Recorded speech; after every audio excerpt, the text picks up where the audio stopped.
بلوچستان کے رخشان ڈویژن سے ہمارے گدروشیا پوائنٹ کے نمائندے کی رپورٹ کے مطابق ملک کے 2 قبائلی رہنماؤں نے پی بی 34 نوشکی کے الیکشن میں آزاد حیثیت سے حصہ لینے کے لیے کاغذات نامزدگی جمع کرا دیے۔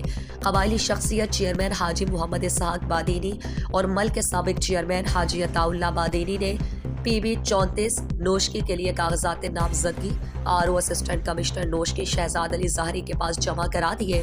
اس موقع پر ڈسٹرکٹ کونسل ممبر حاجی میر محمد مراد بادینی، حاجی جمیل احمد ماندائی، کونسلر حاجی جمیل احمد بادینی بھی ان کے ہمراہ تھے۔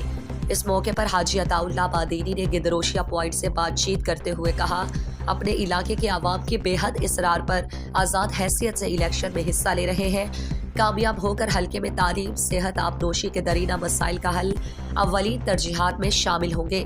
بے روزگار نوجوانوں کو میرٹ پر روزگار دینے اور تمام یونین کونسلوں میں برابری کی بنیاد پر ترقیاتی منصوبے ہمارے منشور کا حصہ ہوں گے۔